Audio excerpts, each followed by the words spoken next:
Hello everyone, कैसे हैं आप सभी। मैं अर्पित दिमान, आपका मैथ टीचर। आज हम डिस्कस करने वाले हैं फोर्थ चैप्टर जिसका नाम है क्वाड्रेटिक इक्वेशन। क्वाड्रेटिक इक्वेशन वो पार्ट है आपका जिसमें आपका सारा का सारा न्यूमेरिकल होने वाला है और कुछ आइडेंटिटीज भी अप्लाई होने वाली है। बहुत सारी ऐसी प्रॉपर्टी होगी जो आप इसमें सीखने वाले हैं और आपको पता चलेगा कि किसी क्वाड्रेटिक इक्वेशन को हम किस टाइप से, कितने टाइप से हम उसको सोल्व कर सकते हैं। ठीक है ना। आपको पता होगा कि फर्स्ट आपके पास जो सेकंड चैप्टर था पॉलिनोमियल, उसमें एक क्वाड्रेटिक पॉलिनोमियल आया था। आपने क्या किया था, जब कभी क्वाड्रेटिक पॉलिनोमियल का आपने जीरोस निकाले थे तो उसको जीरो के इक्वल रख के सोल्व किया था तो वो बन गया था आपका क्वाड्रेटिक इक्वेशन। तो वो जो इक्वेशन है ना, अब यहाँ पर सारी अपनी प्रॉपर्टी बताएगी कि मैं किस किस तरह से सोल्व हो सकती हूँ, किस तरह से मुझको आप कौन से मेथड से आप अप्लाई करके मेरी वैल्यू फाइंड कर सकते हो। और आपको ये भी बता दूँ कि इसके नेचर ऑफ रूट्स क्या क्या होने वाले हैं। ठीक है ना। तो इस चैप्टर में आपको बहुत कुछ सीखने को मिलने वाला है। तो जल्दी से वीडियो को शुरू करते हैं और देखते हैं क्वाड्रेटिक इक्वेशन क्या होता है।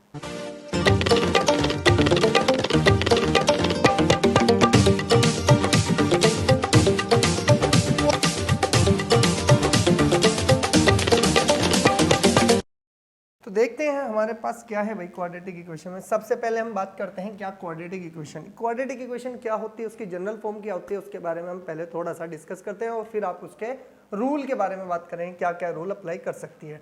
सबसे पहले हम बात कर लेते हैं कि ये हमारे पास क्या है। जब आपके पास क्वाड्रेटिक इक्वेशन है, क्वाड्रेटिक इक्वेशन की डेफिनेशन क्या होती है। Quadratic equation in the variable x in the equation of the form, ये आपके पास जो फॉर्म लिखी हुई है यही क्या कहलाती है, आपके पास इक्वेशन कहलाती है क्वाड्रेटिक। ये आपकी जनरल इक्वेशन है। कभी भी आपको किसी क्वेश्चन से अगर आप कंपैरिजन कराओगे तो इसी इक्वेशन से आपको कंपैरिजन कराना होगा। ठीक है ना। आप बता देंगे कि इसमें भाई वेयर ए और बी और आपके पास सी आर क्या होने वाले हैं, रियल नंबर होने वाले हैं और कभी भी आपका ए जीरो नहीं होगा। रीजन क्या है, अगर जीरो हो जाएगा अगर ए तो एक्स स्क्वायर ही हमारे पास से क्या हो जाएगा, एलिमिनेट हो जाएगा। तो ये इक्वेशन आपकी क्वाड्रेटिक इक्वेशन नहीं रहेगी। यानी कि आपके पास क्वाड्रेटिक इक्वेशन में एक्स की पावर 2 होना बहुत जरूरी है। यानी कि उस वेरिएबल की जिसमें आपने वो क्वाड्रेटिक इक्वेशन लिखी है उसकी पावर 2 को होना बहुत ही जरूरी होगा, अदरवाइज वो आपकी क्या नहीं कहलाएगी, क्वाड्रेटिक इक्वेशन नहीं कहलाएगी। इसके बाद बात करते हैं हम, जैसे कोई एग्जांपल है हमारे पास, हमने कहा जी 3x स्क्वायर प्लस के 5x माइनस 1 इक्वल्स टू 0, तो हम सीधा सीधा बोल देंगे इसके पास पावर कितनी है, हाईएस्ट आपके पास है 2। तो क्या कहेंगे हम इसको बोल देंगे कि ये हमारे पास यस एक क्या है, मेरे पास क्वाड्रेटिक इक्वेशन है। इसके बाद बात करते हैं सेकंड इक्वेशन की। हमारे पास क्या है कि 3x माइनस के x square plus 1 equals to 0। तो आप यहाँ पर भी देखेंगे कि हमारे पास एक्स स्क्वायर यानी कि इस पूरी इक्वेशन में भी हमें क्या मिला, हाईएस्ट पावर कितनी मिली, हमें 2 मिली। तो हम इसको बोल देंगे यस ये भी क्या कहलाएगी, हमारे पास क्वाड्रेटिक इक्वेशन कहलाएगी। देखो अभी हमने सिर्फ इतना सीखा है कि भाई हमारे पास क्वाड्रेटिक इक्वेशन क्या है, किस तरह से आपकी वो दिखती है, क्या उसकी प्रॉपर्टीज होती है और क्या उसकी जनरल फॉर्म हो सकती है। हमारे पास जनरल फॉर्म ये रही, दो इक्वेशन हमारे पास ये रही। और अगर कल को वो बोल दे कि आपके पास बन जाए 2x स्क्वायर प्लस के 3x और माइनस के x की पावर 3 इक्वल्स टू 0, कल को क्या है ये आपके पास क्वाड्रेटिक इक्वेशन है, हम कहेंगे बिल्कुल नहीं है। क्योंकि इसमें अगर मैं देखूँ तो हाईएस्ट पावर कितनी है, मेरे पास 3 है और इसकी जो डिग्री है वो बन गई मुझको कितनी, 3। तो 3 जब आ जाएगी तो इसकी डिग्री तो वो क्या नहीं कहलाएगी, आपके पास क्वाड्रेटिक इक्वेशन नहीं कहलाएगी। इतनी बात तो हमें समझ में आ गई कि भाई क्वाड्रेटिक इक्वेशन क्या होती है, उसकी जनरल फॉर्म क्या है, कैसी दिखती है। कल को अगर मैं एक एग्जांपल की बात कर दूं, क्या मेरे पास एक्स स्क्वायर माइनस 1, अगर एक्स स्क्वायर माइनस 1 की बात करें तो मुझे साफ साफ पता है कि इसके पास भी क्या मिलेगा, मुझे पावर 2 मिली। तो ये भी क्या कहलाएगी, मेरे पास क्वाड्रेटिक इक्वेशन कहलाएगी। ठीक है जी। इतना तो हमें पता चल गया कि भाई हमारे पास क्या है कि क्वाड्रेटिक इक्वेशन दिखती कैसी है, जनरल फॉर्म क्या है। आगे की बात करते हैं तो हमें मिल जाएगा इसमें कि रूट कैसे निकाल ले जाते हैं। रूट क्या होते हैं आपके क्वाड्रेटिक इक्वेशन के।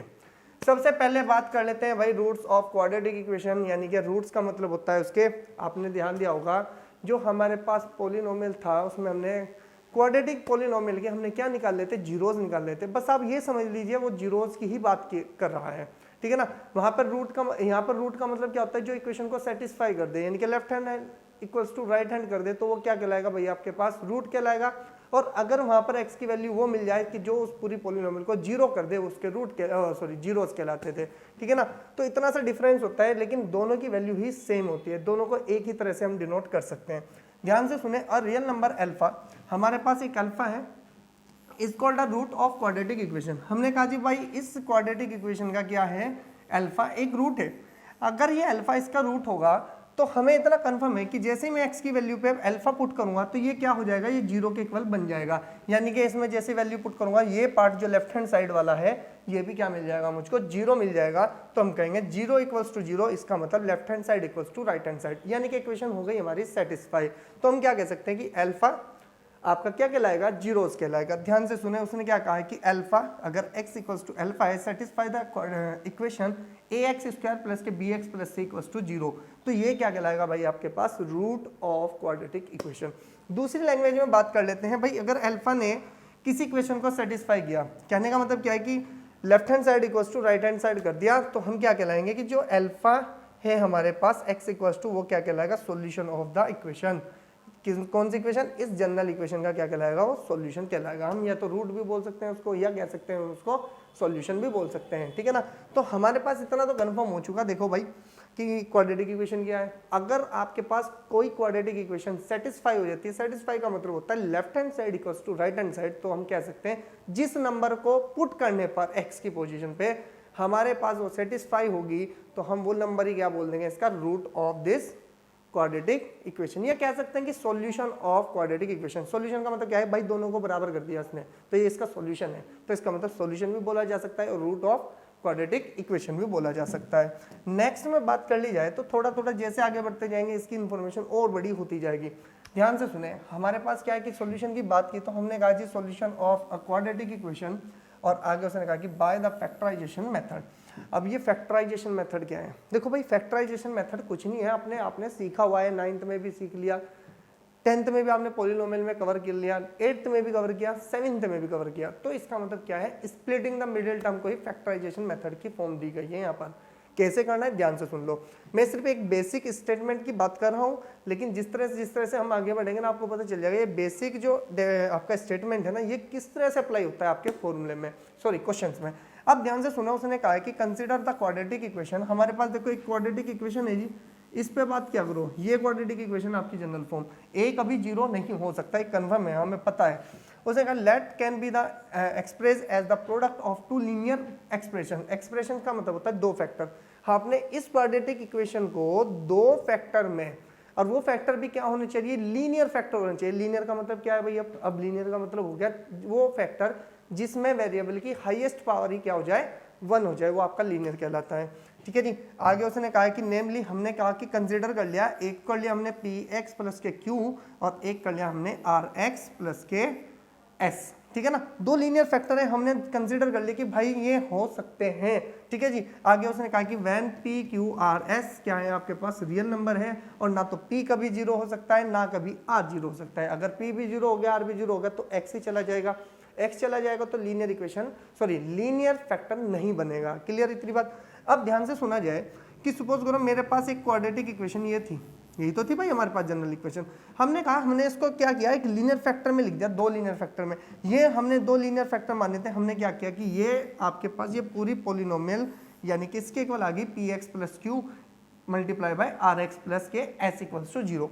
अब ध्यान से सुनो, अगर ये पूरा जीरो हो रहा होगा तो या तो ये पार्ट जीरो होगा या ये पार्ट जीरो होगा। हमने क्या किया है, तो p x plus q equals to zero है, और या आर एक्स प्लस के एस इक्वल्स टू जीरो है। दोनों में से कोई एक जीरो होगा, तभी आप क्या बना सकते हैं, इसको जीरो के इक्वल बना सकते हैं। अगर ध्यान से देखा जाए तो यहाँ से एक्स की वैल्यू क्या आएगी आपके पास, क्यू माइनस के क्यू अपॉन पी, और इधर से x की वैल्यू क्या आ जाएगी, माइनस के s अपॉन आर। तो इसका मतलब जो ये आपके पास आए क्या भाई, आपके पास माइनस के s अपॉन आर और कोमा माइनस के q upon p is a solution of this quadratic equation. ये इसके क्या कहलाएंगे, सॉल्यूशन कहलाएंगे। आप इसको दूसरी फॉर्म में कह सकते हैं ये इसके रूट भी हैं, रूट है क्योंकि ये सेटिस्फाई भी कर रहे हैं, और सॉल्यूशन ही तो रूट कहलाते हैं भाई आपके। क्लियर हुई इतनी बात। अब थोड़ा सा हम आगे चलते हैं, हर चीज़ को एक एक पॉइंट पे बात करने वाले हैं, ठीक है ना।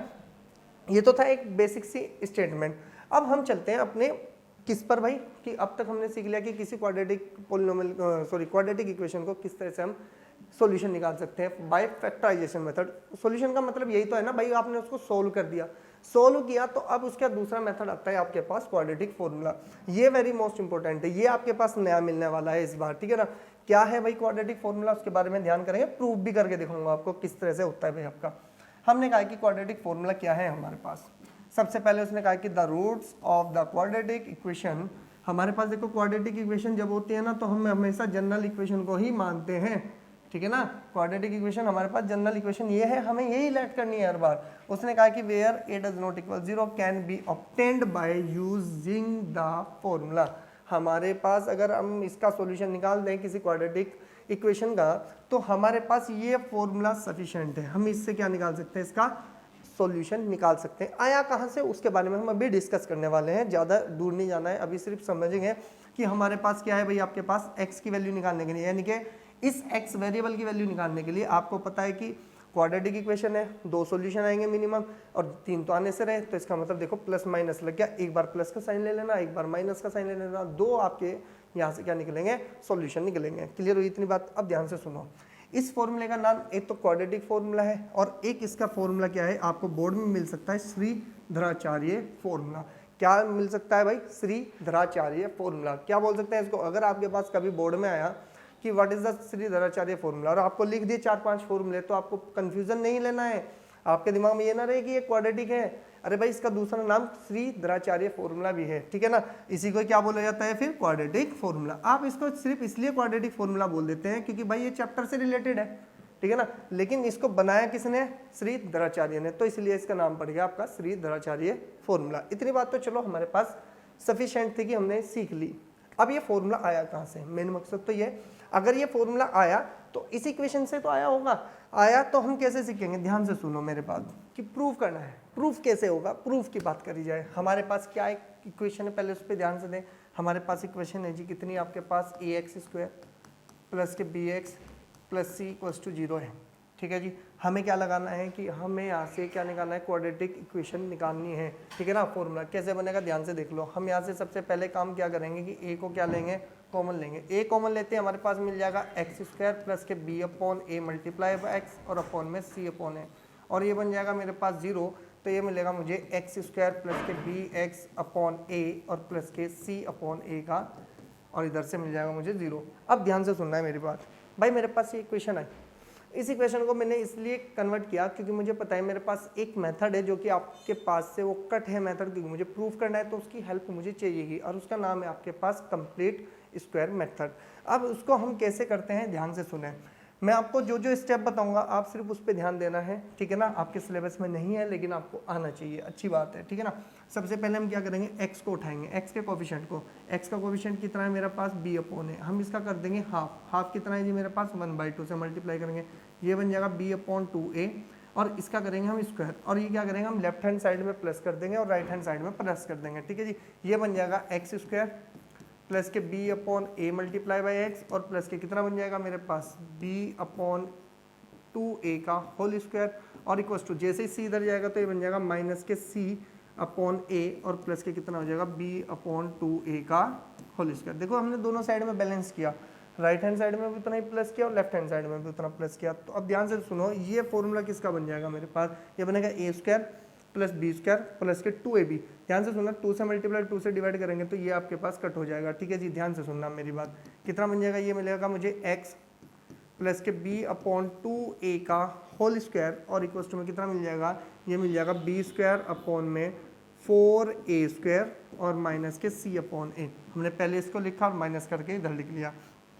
अब ध्यान से देखना, ये x माइनस प्लस के b/2a एज इट इज रहेगा, और इक्वल्स टू में जैसे एलसीएम लेंगे ये बन जाएगा 4a², 4a² से एज इट इज कट जाएगा तो b² एज इट इज रहेगा, और माइनस के a से a कट जाएगा, अभी 4a बचा हुआ है वो ऊपर मल्टीप्लाई कर गया तो बन जाएगा 4ac। आपको पता है ये स्क्वायर है, इधर जैसे ही आप एंट्री कराएंगे इसकी, ये क्या बना लेगा अपने को कि x प्लस के b/2a, और इक्वल्स टू में कितना आ जाएगा भाई आपके पास प्लस माइनस के अंडर रूट, कितना बन जाएगा आपके पास, ये बन जाएगा b² माइनस के 4ac/2a, सॉरी 4a, कितना बन जाएगा आपके पास 4a²।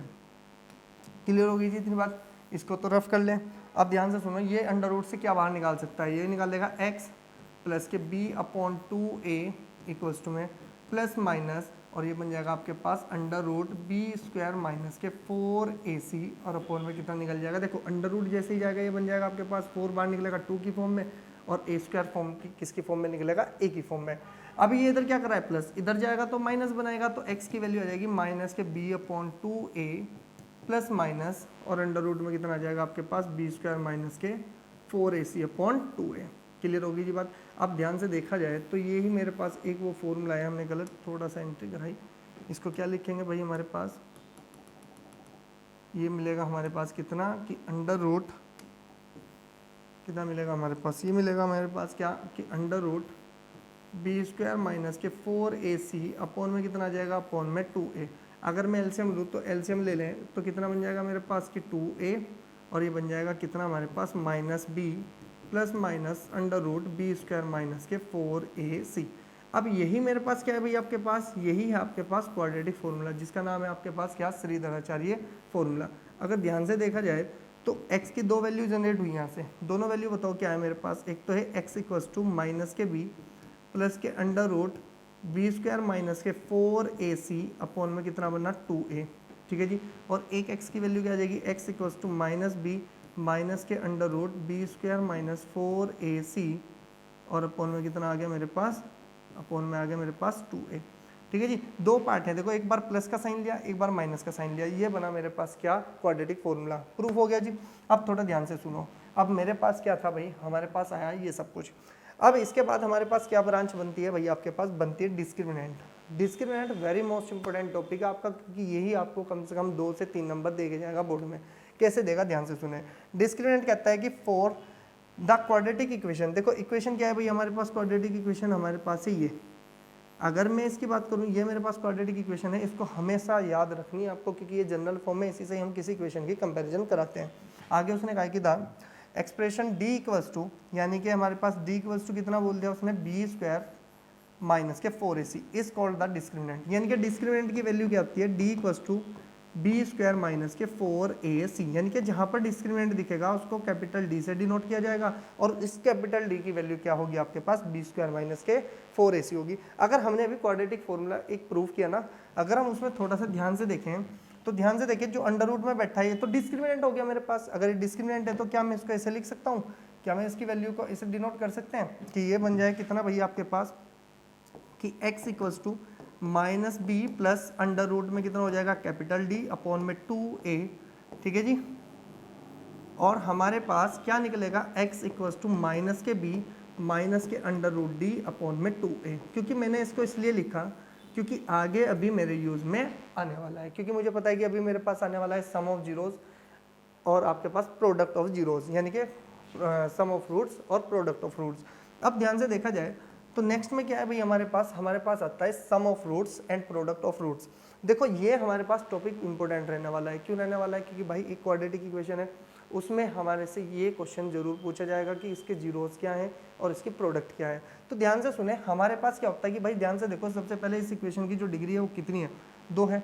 जितनी डिग्री होती है उतने ही रिलेशन आप उस इक्वेशन से बना सकते हैं। तो पहले रिलेशन बनता है हमारे पास, ध्यान से सुनो भाई, we know that the 2 roots of the quadratic equation. हमारे पास वो जो 2 रूट्स है ना, वो क्या मान लो, एक अल्फा मान लो और एक बीटा मान लो। माइंड में मान लो कि हमारे पास एक अल्फा है और एक बीटा है, इसके 2 रूट्स हैं। अब हमारे पास पहली कंडीशन आती है sum of roots. Sum of roots किसके इक्वल होता है भैया, आपके पास माइनस के बी अपॉन है। आपने जो सेकंड चैप्टर था आपके पास, उसमें भी आपने पढ़ा था कि सम ऑफ जीरोस क्या होता है। सम ऑफ जीरोस भी किसके इक्वल था, माइनस के बी अपॉन है। मैंने आपको भी कंफर्म किया कि भाई रूट्स और जीरोस दोनों एक हैं। इक्वेशन में अगर आप एंटर कराएंगे उन चीज़ को तो वो रूट्स कहलाएंगे, अगर पॉलिनोमियल में एंटर कराओगे तो वो रूट्स कहलाएंगे, सॉरी जीरोस कहलाएंगे, ठीक है। तो हमारे पास क्या होता है, देखो बी की वैल्यू क्या आती है भाई आपके पास, कोफिशिएंट ऑफ एक्स। अब एक्स का कोफिशिएंट कौन है जी, बी है, तो ये बी आ गया और विद माइनस साइन है। और कोफिशिएंट ऑफ एक्स स्क्वायर कितना है हमारे पास, ए, तो अपॉन में कितना आ गया हमारे पास ए। इसके बाद प्रॉपर्टी बनती है हमारे पास क्या, product of roots. Product of roots क्या कहलाते हैं हमारे पास, ये कहलाते हैं हमारे पास सी अपॉन है। सी क्या चीज़ है हमारे पास, कांस्टेंट टर्म, और कांस्टेंट टर्म क्या है मेरे पास सी, और अपॉन में क्या है मेरे पास एक्स स्क्वायर का कोफिशिएंट यानी कि ए। तो इसलिए रिलेशन बना, यानी कि हमारे पास क्या कि सम ऑफ रूट्स क्या है मेरे पास माइनस बी अपॉन है, और प्रोडक्ट ऑफ रूट्स क्या है मेरे पास सी अपॉन है। ये आए कहाँ से, कैसे मिले आपको, तो थोड़ा सा पीछे चलते हैं और ध्यान से देखते हैं। हमने अभी एक फॉर्मूला प्रूफ किया था जिसका नाम था क्वाड्रेटिक फॉर्मूला। अगर ध्यान से देखो, x की 2 वैल्यू है, हमने कहा वहाँ पे 2 रूट्स दिए मैंने x को, एक अल्फा है और एक बीटा है। तो यानी कि एक वैल्यू को अल्फा मान लो, एक वैल्यू को बीटा मान लो। तो हमारे पास क्या होगा कि एक तो अल्फा मेरे पास कितना आ गया आपके पास, माइनस के b प्लस के रूट d अपॉन में a, सॉरी 2a। और बीटा कितना है जी मेरे पास, बीटा है मेरे पास माइनस b माइनस के डी अपॉन में कितना आ जाएगा मेरे पास 2a। अब ध्यान से सुनो जी, मेरे पास अल्फा प्लस बीटा कितना होगा मेरे पास, ये बन जाएगा माइनस बी प्लस के अंडर रूट डी अपॉन में 2a और प्लस के माइनस के b और माइनस के अंडर रूट डी अपॉन में 2a। ठीक है जी। अब ध्यान से देखा जाए तो क्या मेरे पास कॉमन पार्ट इक्वल है, जी बिल्कुल है। क्या मैं एलसीएम इनको सेम ही लिख लूँ, कितना बन गया आपके पास 2a, अब ऊपर बन गया माइनस के b प्लस के अंडर रूट डी और माइनस के b और माइनस के अंडर रूट डी। अब ध्यान से देखो d से तो d कैंसिल हो गया, टोटल कितना बन गया मेरे पास माइनस के 2b और अपॉन में कितना बन गया 2a, 2 से 2 कैंसिल हो गया तो माइनस के b अपॉन कितना आ गया a, यानी कि अल्फा प्लस बीटा, यानी कि सम ऑफ रूट्स मेरे पास क्या है भाई आपके पास माइनस के b अपॉन a। इसके बाद क्या करते हैं भैया आपके पास आती है प्रॉपर्टी क्या कि अल्फा इंटू बीटा।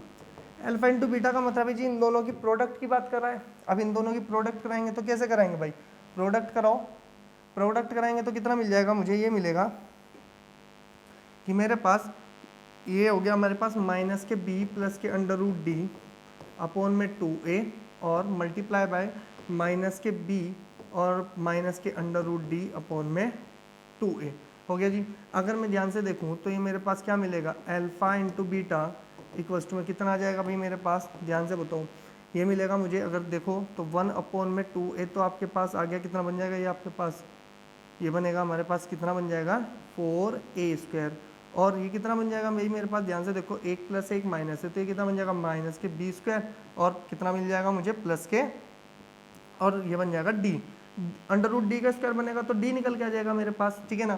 तो कितना मिलेगा आपके पास 1/4a² मल्टीप्लाई साथ में कितना आ जाएगा माइनस के b² और d की वैल्यू कितनी होती है मेरे पास b² माइनस के 4ac। क्लियर हुई इतनी बात। अगर हमारे पास ये क्लियर हुई तो हम क्या लिख सकते हैं भाई इसको, देखो हमारे पास क्या मिलेगा, हमारे पास मिलेगा कि भाई 1 अपॉन में 4a² और मल्टीप्लाई, देखो ये बन जाएगा माइनस के b², ठीक है जी। अगर हम यहाँ से क्या निकालेंगे भैया आपके पास, ये मिलेगा कितना आपके पास माइनस के b² और कितना मिल जाएगा आपके पास, ये मिलेगा हमारे पास, अरे ये प्लस का आ जाएगा भाई हमारा, ये मिल जाएगा प्लस के b हो जाएगा ये हमारा, ठीक है ना। तो ये बन जाएगा हमारे पास माइनस प्लस के 4ac, ठीक है ना। अब b² से तो b², क्योंकि भाई इसका स्क्वायर मिलेगा ना तो b माइनस b का स्क्वायर कितना मिल जाएगा आपको, कितना मिलेगा आपको पॉजिटिव, तो ये बन जाएगा 1/4a² और मल्टीप्लाई कितना बन जाएगा 4ac, देखो 4 से 4 कैंसिल है, स्क्वायर से स्क्वायर कैंसिल, कितना मिलेगा भाई आपको c/a। तो यानी कि अल्फा इंटू बीटा की वैल्यू हमने सोल्व करके कितनी निकाल ली भाई, हमारे पास कितनी आ गई आपके पास c/a। तो यानी कि सम ऑफ जीरोस कितना था भाई मेरे पास, ये चीज़ आ गई, ठीक है, और प्रोडक्ट ऑफ जीरोस कितना है मेरे पास, ये चीज़ आ गई। तो इसका मतलब कोई भी चीज़ अपने आप नहीं आई, आपको याद नहीं करना है, आपको समझना है कि इसके जीरोस कैसे आए, रूट्स, और आपको प्रॉपर्टी किस तरह से दी। नेक्स्ट में चलते हैं, ध्यान से देखें। अब हमारे पास आता है जो डिस्क्रिमिनेंट है भाई हमारा, डिस्क्रिमिनेंट अपनी एक पूरी प्रॉपर्टी देके चलता है, वही बताएगा कि किसी क्वाड्रेटिक इक्वेशन के रूट्स यानी कि सॉल्यूशन मिलेगा यानी कि नहीं मिलेगा, और मिलेगा तो किस फॉर्म में मिलेगा, क्या वो दोनों इक्वल हो सकते हैं। कभी कभी देखा होगा आपने, जैसे ही आपने क्वाड्रेटिक इक्वेशन को सोल्व किया तो आपके पास दोनों वैल्यू सेम आ गई, जैसे x=2 और x=2, तो अब आपको पता कैसे चलेगी उनकी वैल्यू सेम आने वाली है, उनकी वैल्यू दोनों की अलग आने वाली है, या उन दोनों की वैल्यू नहीं आएगी, ठीक है ना। तो ध्यान से सुने। अब उसको बोला जाता है नेचर ऑफ रूट्स। रूट्स का नेचर कैसा है वो आपको डिस्कस करना है, ठीक है ना। सबसे पहले हम कहेंगे कि the nature of roots of a quadratic equation. देखो इक्वेशन हमारे पास जनरल इक्वेशन ही रहने वाली है, कितनी है जी हमारे पास ax² प्लस के bx प्लस के c depends on the value of this it's discriminant, यानी कि d की वैल्यू पे पूरा पूरा क्या करेगा भाई आपका डिपेंड करेगा, ठीक है ना। और आपको पता है कि d की वैल्यू किसके इक्वल होती है, माइनस के b² माइनस के 4ac। ये किसकी वैल्यू है आप ये बता सकते हैं, ये वैल्यू है डिस्क्रिमिनेंट की। अब ध्यान से सुनो, the value of discriminant effect the nature of roots in the following ways, यानी कि आपके पास अगर नेचर ऑफ रूट्स किस तरह की वैल्यू देता है तो वो आपको पता चलेगा कि रूट्स कैसे होने वाले हैं। ध्यान से सुनो। अब हमारे पास कहा कि रियल रूट्स कब होंगे, रियल का मतलब जो हमें मिल जाए, ठीक है ना। रियल रूट्स कब होंगे, जिस दिन डिस्क्रिमिनेंट हमारा या तो जीरो हो जाए, यानी कि हमने क्या निकाला कि d की वैल्यू निकाल ली b² माइनस के 4ac, इसकी वैल्यू निकाली किसी इक्वेशन से, तो अगर ये d यानी कि इसको सोल्व करने के बाद या तो ये जीरो बन जाए या ये 0 से बड़ा रहे, पॉजिटिव रहे, तो इसका मतलब हमारे पास क्या रहेगा भाई, आपके पास हम बोल सकते हैं इसके क्या रहेंगे, रूट्स आर कितने रहेंगे भाई हमारे पास, कि जितने रहेंगे ये क्या रहेंगे भाई आपके पास रियल रहने वाले हैं। ठीक है ना, पहली कंडीशन ये है हमारे पास कि अगर डी की वैल्यू 0 से बड़ी है या 0 है तो रूट्स रियल हैं। रियल में भी दो टाइप्स के होंगे, या तो वो इक्वल हो सकते हैं या वो डिस्टिंक्ट हो सकते हैं, यानी कि अलग अलग हो सकते हैं, डिफरेंट हो सकते हैं। तो हम यहाँ से लिखेंगे क्या भाई आपके पास नो रियल रूट्स। कब हमारे पास रूट नहीं आएंगे, जिनको हम बोलते हैं इमेजिनरी रूट्स, कब, जब हमारे पास डी की वैल्यू, जिस दिन डिस्क्रिमिनेंट हमारा निगेटिव हो गया, जैसे डी की वैल्यू निकाली आपने आ गया -2, तो हम कहेंगे कि इसके नो रियल रूट्स होंगे, कुछ रियल रूट्स नहीं होंगे। क्यों? क्योंकि वो इमेजिनरी रूट्स में जाएंगे। अब इमेजिन करते रहो भाई क्या क्या है हमारे पास, हमें नहीं पता, लेकिन रियल नहीं होंगे। क्लियर है। अब इसके बाद आता है रियल में भी दो कैटेगरी है आपके पास, एक तो रियल एंड डिस्टिंक्ट रूट, यानी कि अलग अलग होने चाहिए। तो वो कब होंगे, अगर किसी दिन डी की वैल्यू यानी कि डिस्क्रिमिनेंट हमारा अगर 0 से बड़ा हो गया, 0 से बड़े का मतलब जैसे 1/2 आ गया, तो हम कह सकते हैं कि उस इक्वेशन के जो रूट्स होंगे वो अलग अलग होंगे। x की वैल्यू सपोज करो एक आ गई 1 और x की वैल्यू को सपोज करो कितनी आ गई 2, सेम तो नहीं हुई ना, अलग अलग आए। तो वो अलग अलग कब मिलेंगे, जब डिस्क्रिमिनेंट आपका 0 से बड़ा हो रहा होगा। आप वहाँ से वैल्यू निकाल के बता सकते हैं कि भाई डिस्क्रिमिनेंट रियल है लेकिन डिस्टिंक्ट है, यानी कि अलग अलग रूट्स दिए। फिर इसके बाद आती है लास्ट कंडीशन रियल की। रियल कहता है कि मैं इक्वल कब हूँगा, यानी कि जैसे x की वैल्यू 5 आ गई, दूसरी भी 5 निकल के आ गई, तो हमारे पास क्या कहलाते हैं भाई आपके पास, कब कहलाएगा, जब कहलाएगा जब हमारे पास डिस्क्रिमिनेंट की वैल्यू कितनी हो जाएगी, 0 हो जाएगी। इसको थोड़ा सा अच्छे से याद रखना, क्योंकि यही है आपके पास जो क्वेश्चन बना के देने वाला है। ठीक है ना, तो अब ध्यान से सुनना, हमारे पास जितना भी क्वाड्रेटिक इक्वेशन का चैप्टर था वो हमने पूरा डिस्कस कर लिया, उसका इंट्रोडक्शन। अब हमारे पास आने वाली है फर्स्ट एक्सरसाइज, सेकंड एक्सरसाइज और बहुत सारे क्वेश्चंस हमारे जो इंपॉर्टेंट होने वाले हैं। ठीक है ना, तो जल्दी से आप इस चैप्टर को अच्छे से कवर कर लो, क्योंकि फिर हमारे पास आने वाली है एक्सरसाइज, यानी कि क्वेश्चन तभी हो पाएंगे जब आपका इंट्रोडक्शन पार्ट अच्छे से कवर हो रहा होगा। मिलेंगे नेक्स्ट वीडियो में। Okay students.